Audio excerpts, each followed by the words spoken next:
एक तो सबसे अच्छी उत्तर प्रदेश की खबर जो हमें दिखाई देती है वो यही है कि मुख्यमंत्री जी सेल्फी ले रहे हैं। इधर अखबारों में, सोशल मीडिया पे बहुत चला है कि मुख्यमंत्री जी ने एक सेल्फी ली है और सेल्फी के पीछे जो काम दिखाया जा रहा है वो समाजवादियों का काम है। और आज ही और कल तक जो नौकरी देने की बात कर रहे थे, समाजवादी सरकार में जिनको नौकरी मिली थी उन नौकरियों को भी कह रही भारतीय जनता पार्टी कि उनकी सरकार की नौकरी है वो। तो ये भारतीय जनता पार्टी की सरकार उत्तर प्रदेश की उद्घाटन करने वाली, शिलान्यास का शिलान्यास करने वाली और एमओयू का एमओयू करने वाली और दूसरे के विकास कार्यों को अपना बनाने के लिए सेल्फी लेने वाली सरकार, ये सेल्फी वाली सरकार इस बार जनता हटा देगी। और इसलिए भी हटा देगी कि अभी तक के जितने भी भारतीय जनता पार्टी के फैसले हैं, भारतीय जनता पार्टी के फैसलों ने न केवल उत्तर प्रदेश बल्कि देश की अर्थव्यवस्था को चौपट किया है। मुझे वो समय याद है जिस समय नोटबंदी हुई थी और अचानक नोटबंदी का फैसला लिया गया था। उस फैसले के बाद पूरे देश के नोट बंद हो गए और लोगों को परेशानी उठानी पड़ी, लोगों की जान गई, लाइन में लग गए, एटीएम्स का कैलिब्रेशन कराना पड़ा। और वो दिन और आज का दिन है, अभी तक अर्थव्यवस्था पटरी पर नहीं आई है। और वो समय भी याद है जब देश के प्रधानमंत्री जी ने मुरादाबाद में ये कहा था कि हमारा क्या, हम तो झोला लेके चले जाएंगे। वही शहर है, ये शहर जहां कारोबार में बहुत आगे बढ़ा और यहाँ के कारोबारी, उद्योग चलाने वाले लोग, पीतल से जुड़े हुए काम करने वाले, एक्सपोर्ट करने वाले एक्सपोर्ट हाउसेस, उनको पता है कि नोटबंदी का असर उनके कारोबार पे कितना पड़ा। अगर नोटबंदी के कारोबार से उभर भी पाए वो, तो जीएसटी सामने आ गया और जीएसटी जहां सरलीकरण होना था, जीएसटी का बहुत ज्यादा सिंप्लीफिकेशन होना था टैक्सेशन का, और जीएसटी की जो व्यवस्था लागू हुई है उससे सिंप्लीफिकेशन नहीं हुआ। हमारे एक्सपोर्टर्स के सामने संकट आया और न जाने कितने महीनों और साल उन्हें इंतजार करना पड़ा कि रिफंड मिलेगा कि नहीं रिफंड मिलेगा जीएसटी का। जो एक्सपोर्ट हाउसेस का नुकसान हुआ तो केवल एक का नुकसान नहीं होता, उससे जुड़े हुए जितने भी शिल्पकार हैं, जितना भी काम करने वाले लोग हैं और जुड़े हुए कारोबार से, उन सब पे असर पड़ता है। और इधर जो वैश्विक महामारी आई जिसकी वजह से हमें आपको इतने खराब दिन देखने को मिले, इतनी परेशानी वाले दिन किसी ने नहीं देखे होंगे। इतने भयानक तरीके से जो सरकार ने लॉकडाउन लगाया उससे लोगों को परेशानी का सामना करना पड़ा और कारोबार सबसे ज्यादा उसमें भी डूब गए। तो लगातार सरकार के फैसले ऐसे हैं जिससे कारोबार और अर्थव्यवस्था चौपट हो रही है, और जिस देश की अर्थव्यवस्था चौपट हो जाए उस देश में काम, नौकरी और रोजगार के अवसर खत्म हो जाएंगे। इन्होंने बहुत बड़े सपने दिखाए थे कि इन्वेस्टमेंट आएगा, 5 लाख करोड़ तक के एमओयू किए गए, लेकिन अगर आज हम देखें तो वो एमओयू जमीन पर नहीं पहुंचे हैं। डिफेंस कॉरिडोर के नाम पर न जाने कितने बड़ी आयोजन हुए वहां लखनऊ में, लेकिन डिफेंस कॉरिडोर के नाम पर भी उत्तर प्रदेश को कुछ नहीं मिला। इधर लॉकडाउन का बहाना, इधर वैश्विक महामारी का लाभ उठाने का काम किया, और किसानों के लिए जो 3 कानून आए हैं, इन 3 कानून के लागू हो जाने के बाद छोटा किसान, गरीब किसान और मजदूर सब बर्बाद हो जाएंगे। खेती बेचनी पड़ेगी और बाजार को कुछ हाथों में दे दिया जो वो कंट्रोल करेंगे। इससे हमारे पूरे के पूरे किसान और किसान खेती करने वाले लोगों की रास्ते बंद हो जाएंगे कि वो खुशहाली के रास्ते पे जा पाएंगे कि नहीं जा पाएंगे। बल्कि सरकार को तो ये तय करना चाहिए था कि कैसी भी परिस्थितियां आती, जो भी पैदावार होती उसकी सही कीमत सरकार दिलाती। भारतीय जनता पार्टी को सोचना चाहिए आज और बताना चाहिए कि किन फैसलों से किसानों की आय दोगुनी हो जाएगी, क्योंकि आय दोगुनी का सपना भारतीय जनता पार्टी ने दिखाया। आज किसान के सामने किसी भी पैदावार की आय दोगुनी नहीं हो सकती। जहां मंडियां बननी थी, हजारों की संख्या में मंडियों को बढ़ाना चाहिए था, वहीं मंडियों का काम रोक दिया। जो कुछ मंडियां उस समय बन रही थी वो भी रोक दी गई। तो किसान के ऊपर सबसे ज़्यादा तकलीफ लाने का काम अगर किसी ने किया है, और यूँ कहें कि ये जो कानून है वो डेथ वारंट है किसान के लिए। आने वाले समय में उन्हें खेती बेचनी पड़ जाएगी और दूसरा कुछ काम धंधा ढूंढना पड़ जाएगा। इधर महंगाई, डीजल, पेट्रोल और सिलेंडर की कीमत आपने देख ली, कितनी कीमत बढ़ गई है और लगातार कीमतें बढ़ रही हैं। समाजवादी पार्टी केवल ये जानना चाहती है कि आखिरकार वो मुनाफा किधर जा रहा है, किन बैंक्स के माध्यम से किन उद्योगपतियों तक ये मुनाफा पहुंच रहा है। कम से कम ये सरकार बताए इन बातों को। और उत्तर प्रदेश सरकार का तो क्या कहना। उत्तर प्रदेश की सरकार और उनके मुख्यमंत्री जी को बहुत सी चीज़ें समझ में नहीं आती हैं, और समझ में नहीं आती हैं इसलिए वो ज़मीन पर भी नहीं उतरती हैं। समाजवादी सरकार ने तो एक्सप्रेसवे बना दिया था 22 महीने के अंदर। इस सरकार ने 4 साल लगा दिए, अभी तक एक्सप्रेसवे नहीं बना पा रहे हैं। वो भी अपना दावा कर रहे हैं कि एक्सप्रेसवे उनका है। लैपटॉप देने का वादा किया था, क्योंकि मुख्यमंत्री जी इसलिए नहीं बांट रहे हैं क्योंकि वो लैपटॉप चलाना नहीं जानते, और अगर वो चलाना जानते लैपटॉप तो शायद आज नौजवानों को लैपटॉप मिल गया होता। और लैपटॉप की कहानी 1, 2, 3 नहीं है। मुरादाबाद में हज़ारों कहानियाँ ऐसी होंगी जिन्हें लैपटॉप मिला होगा, वो आज भी चल रहा होगा, आज भी छोटा मोटा कारोबार या कहीं ना कहीं उनकी मदद कर रहा होगा। ये समाजवादियों ने कर करके दिखाया। समाजवादी पार्टी का एक एक फैसला आज ज़मीन पर है। वही एम्बुलेंस जो गरीबों की मदद कर रही है, आज डीजल पेट्रोल न होने के कारण चल नहीं पा रही है। 100 नंबर 112 हो गया, 100 नंबर 112 हो गया, लेकिन उसकी व्यवस्था नहीं सुधार पाए। भ्रष्टाचार पुलिस का बढ़ गया है। और उत्तर प्रदेश में तो नाम बदलने का, रंग बदलने का, उद्घाटन का सिलसिला चल रहा है। अगर लखनऊ में आप जाएं तो हो सकता है एक नाम से आप जाएं, जब लखनऊ से लौटें तो आपका नाम बदल देंगे मुख्यमंत्री जी। इसलिए नाम बदलने वाली भी सरकार है। और अब तो एक कदम आगे चली गई है सरकार, अब सेल्फी वाली सरकार हो गई है। काम किसी और का, सेल्फी अपनी। इसलिए पत्रकार साथियों, हम आपका धन्यवाद देते हैं, आपका भी सहयोग चाहते हैं कि लोकतंत्र को आप भी बचाएं। समाजवादी रास्ते से ही खुशहाली है, सेकुलर रास्ते में ही खुशहाली है। अभी जब मैं रास्ते में आ रहा था तो एक मेला मैंने देखा। हमारे सांसद जी ST हसन जी के घर से जब मैं लौट रहा था तो एक बाईं तरफ मेला लगा हुआ था। मेले में आप देख सकते हैं कि हमारी मिली जुली तहजीब दिखाई देती है। यही गंगा जमनी तहजीब है कि जहाँ पर हिंदू और मुस्लिम एक होकर के जाएं। और आज ही मैंने मेले में देखा, और ये हमारे देश की परंपरा कोई आज की नहीं है, ये हजारों साल पुरानी है। ये गंगा जमनी तहजीब हमारे देश की, जहाँ सभी धर्म मिल करके रहते हैं। और इतना रहने के साथ साथ जो इंटर रिलीजन फेथ बड़ा है कि हम मेलों में जाते हैं, वो हमारी मज़ारों पे आते हैं, या हम उनके कई कार्यक्रम में शामिल होते हैं, वो हमारे कार्यक्रम में शामिल होते हैं। शायद दुनिया में कहीं देखने को नहीं मिलता होगा। ये जो हमारे देश की खूबसूरती है उसको ख़त्म करने का काम भारतीय जनता पार्टी कर रही है। लेकिन इनकी सब साजिश, षड्यंत्र और सब चालें जनता समझ गई है।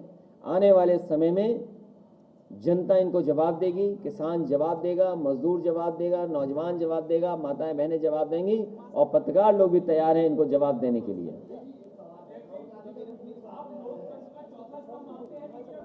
मैं पत्रकार लोगों को चौथा स्तंभ मानता हूं। ये बहुत ही मजबूत स्तंभ है। तमाम भारतीय जनता पार्टी के साजिश षड्यंत्र के बाद भी ये स्तंभ मजबूती से खड़ा हुआ है।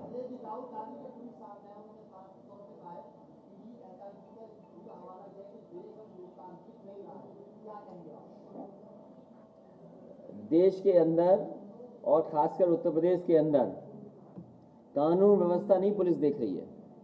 यहाँ की सरकार पुलिस के माध्यम से जो पॉलिटिकल लोग हैं उनके खिलाफ साजिश और षड्यंत्र कर रही है। और आपके बगल में तो जीता जागता उदाहरण है।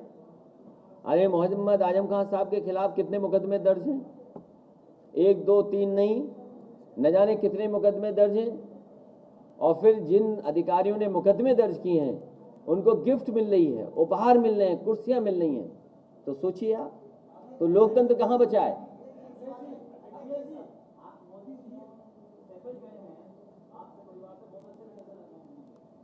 आपको कैसे पता है? अगर ये पता हो आपको,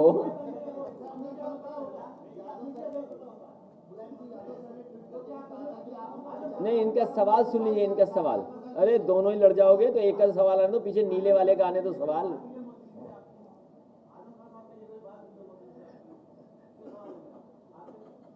अगर हमारी कोई बात हुई भी होगी तो हम आपको क्यों बताएंगे? ये सच है कि ऐसा पॉलिटिकल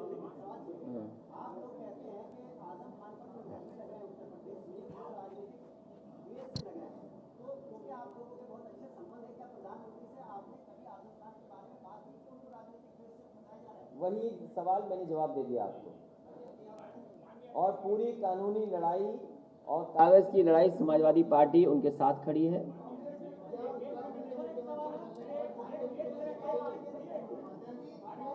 जो उत्तराखंड में बदलाव आया है, जो उत्तराखंड का बदलाव आया है वो उत्तर प्रदेश में भी बदलाव हो सकता आ जाए।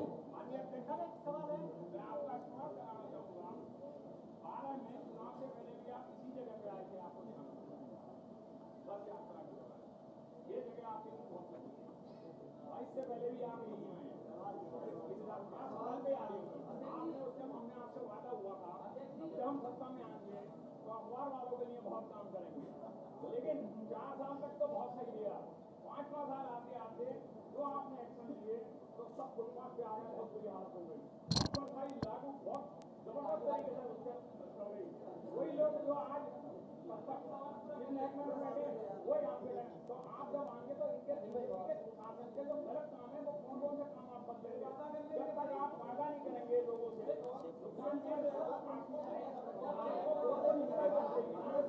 जब आप वादा करेंगे तो आज ट्रस्ट हैं लोग, उन्हें वादा करेंगे आपके आने के बाद उसको हम सही करेंगे, वरना आप करेंगे तो बीजेपी कर गई, तो आपको वादा करना होगा ना। बहुत लंबी बातें कही हैं, लेकिन अच्छी बात ये कही कि ये जगह शुभ है। पहले भी यहाँ से जब वापस लौटे तो सरकार बनी, आने वाले समय में भी 22 में सरकार समाजवादी पार्टी की बनेगी और बहुमत से बनेगी। जहाँ तक सवाल रास्ते का है, मैनिफेस्टो जब आएगा और जैसे जैसे चुनाव करीब आएगा बहुत सी चीज़ें आपको साफ हो जाएंगी और बहुत से मुद्दे जो जनता के बीच में हमें रखने हैं, जो आज जिन मुद्दों से जनता परेशान है, उन्हें धोखा दे करके सिलेंडर दे दिया उज्ज्वला, आज कोई सिलेंडर नहीं भरा पा रहा है। उन्हें कहा कि हम कीमतें नहीं बढ़ने देंगे, आज डीजल पेट्रोल कितना महंगा हो गया।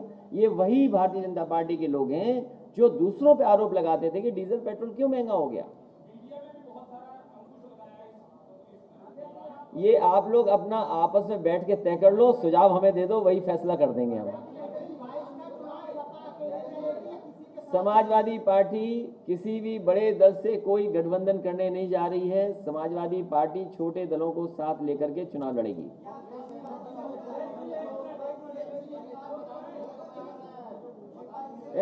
तुम्हारा चैनल छोटा होगा, चिल्ला जा दे रहे हो, आप पीछे बताओ।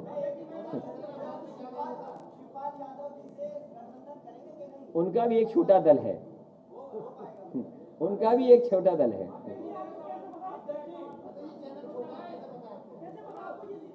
मुझे इसलिए कि पीछे खड़े हुए ले रहे हैं, आपका पता ही नहीं लग रहा चैनल है, पोर्टल है कि मोबाइल है, यही नहीं पता लग रहा है। लेकिन दूसरों की हंसी से मुझे पता लग रहा है कि कुछ ऐसा ही है। हम लोग बहुत प्रेस के लोगों से मिलते हैं, आराम से पता लग जाता है ये क्या है। लेकिन न्यूज़ दिखाना, न्यूज़ अच्छी दिखाना।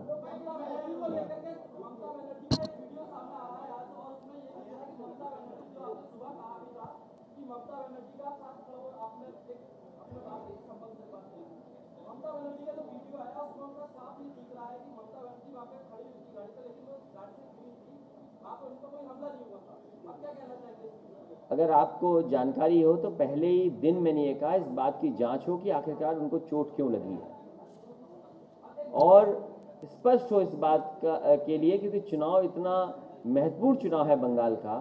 भारतीय जनता पार्टी अपनी पूरी ताकत लगा रही है और मुझे भरोसा है बंगाल की जनता पर कि एक बार फिर वहाँ की मुख्यमंत्री दीदी ममता जी को दोबारा जिता करके जनता भेजेगी। और इसका समर्थन हमारे राष्ट्रीय उपाध्यक्ष आदरणीय केमरे नंदा जी बैठे हैं, वो वर्षों वहाँ पर मंत्री रहे। हमने और राष्ट्रीय उपाध्यक्ष जी मिलकर के वहाँ की पार्टी को पूरा का पूरा समर्थन देने के लिए कहा है कि जो भी हमारा कार्यकर्ता नेता है पूरी तरीके से बंगाल में ममता बनर्जी जी के साथ खड़ा हो।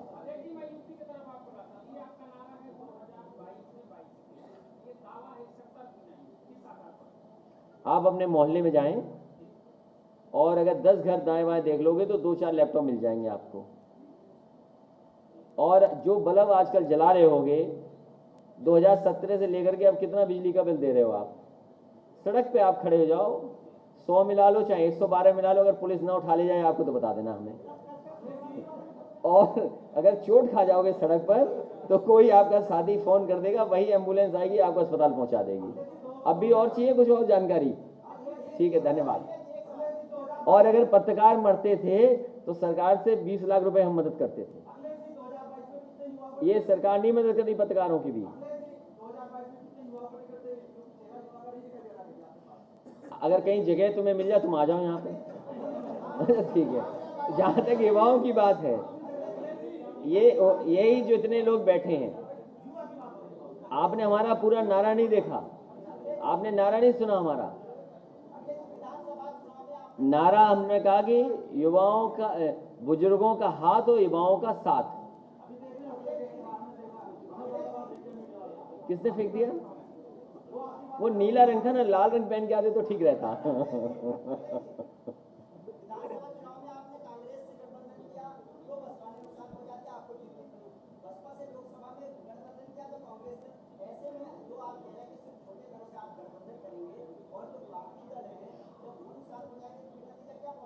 समाजवादी पार्टी ने इसीलिए फैसला लिया है कि बड़े दलों से गठबंधन नहीं करेंगे, छोटे दलों को साथ लेंगे, और समाजवादी पार्टी का बड़े दलों के साथ कोई अनुभव अच्छा नहीं रहा। चलो स्वीकार किया इसलिए धन्यवाद।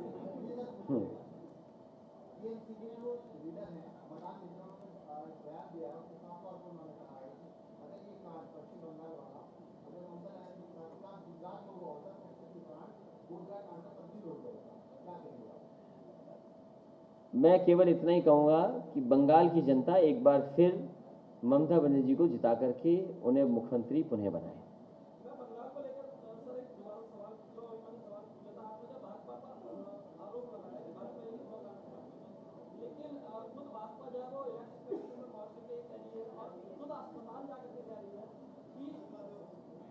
देखिए भारतीय जनता पार्टी पर भरोसा इसलिए नहीं किया जा सकता है। आपको याद होगा उत्तर प्रदेश की विधानसभा में एक पुड़िया मिल गई थी, और पुड़िया मिलने पर न जाने कितना बड़ा प्रचार हुआ था।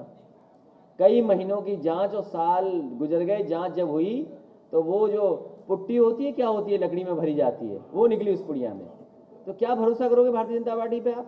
याद कीजिए वो भाषण नोटबंदी के समय पर क्या कहा गया था। आधी रात में जीएसटी लागू हुआ था, और क्या परिणाम हुआ उसका जीएसटी का? आपसे बेहतर, मुरादाबाद के लोगों से बेहतर कोई नहीं समझता होगा जो उद्योग और कारोबार से जुड़े रहे होंगे।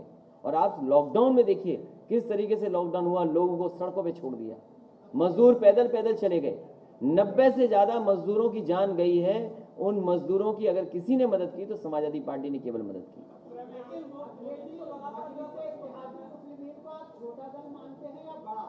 समाजवादी पार्टी ने सभी छोटे दलों के साथ रास्ता खोला हुआ है कि जो साथ आना चाहेंगे आ जाएं। आप वोट उठा करके देख लीजिए ना हर दल का। मैं आपसे कह रहा हूं कि समाजवादी पार्टी जो हमारे रास्ते हैं कि एक सेकुलर, एक सोशलिस्ट समाज बने, और उस बनाने के लिए समाजवादी पार्टी तय करेगी कि किस दल को साथ लेना है, किस दल को नहीं लेना है। क्योंकि भारतीय जनता पार्टी से जो दल मिले होंगे उन दलों से दूरी बनाने का काम समाजवादी पार्टी करेगी।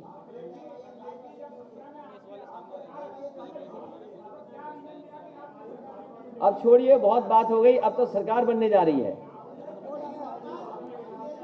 चलिए, अभी आपने बनारस का चुनाव देखा होगा, जहां पर बैलेट ने ईवीएम को हरा दिया। इस बार समाजवादी पार्टी ने बहुत तैयारी की है, इसलिए ट्रेनिंग कैंप्स हो रहे हैं। कम से कम हमारे वर्कर्स, हमारे लीडर्स ये बात समझें कि वोट अगर हम नहीं डालेंगे तो चुनाव नहीं जीता जा सकता है। ये बगल का ही चुनाव आपने देखा होगा, और मैं कहता हूं आप अखबार के पन्ने पलटिए, पुराना रिजल्ट पलटिए। यही चुनाव जो समाजवादी पार्टी जीत रही थी, केवल 28 बूथ, जिसमें 26 बूथ भारतीय जनता पार्टी ने इतना वोट डाला कि हमारा पूरा विधानसभा का चुनाव हम हार गए। केवल 26 बूथों ने पूरा का पूरा विधानसभा का चुनाव हरा दिया। 80 से लेकर के 90% तक वोट डाला भारतीय जनता पार्टी ने, और 90% वोट आसानी से नहीं डाला जा सकता। वहां पर खुली बेईमानी हुई। जिन बूथों पर वोट डाला, पूरा का पूरा एडमिनिस्ट्रेशन, पूरा का पूरा प्रशासन, पुलिस और जितना भी तंत्र था वो लगा हुआ था। पूरा का पूरा पोलिंग एजेंट से लेकर के आप सूची निकालिए कि कैसे चुनाव आपका बगल की विधानसभा का हराया गया। समाजवादी पार्टी को वोट डालना पड़ेगा, अपनी बूथ की तैयारी अच्छी करनी पड़ेगी। सत्र की समीक्षा में जानता हूं क्या है, उस पर पलट करके नहीं जाना चाहता हूं। वहां जहां तक चुनाव का सवाल है, हमें अपने बूथ को ठीक रख करके चुनाव जीतना होगा।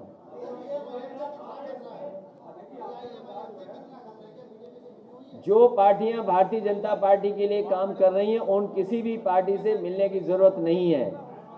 दूसरी बात, यहां पर जनता, पूरे उत्तर प्रदेश के लोग भारतीय जनता पार्टी को हटाना चाहते हैं। जो दल भारतीय जनता पार्टी को हटाना चाहता है, उसके साथ जनता खड़ी है।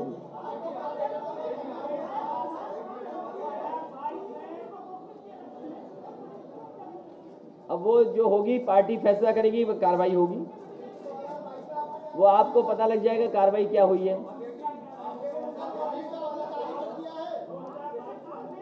मुख्य मुद्दा अभी बता देंगे तो बीजेपी नकल कर लेगी।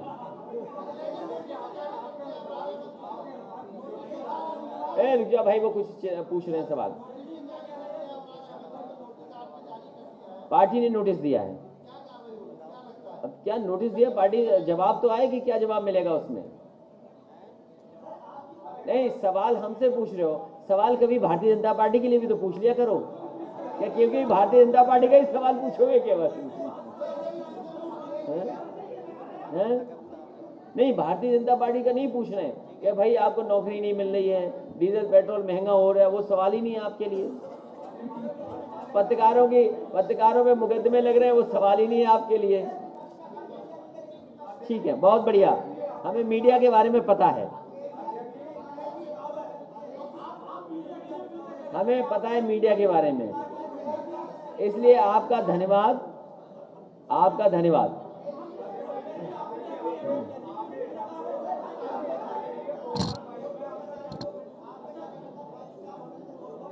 क्या चीज?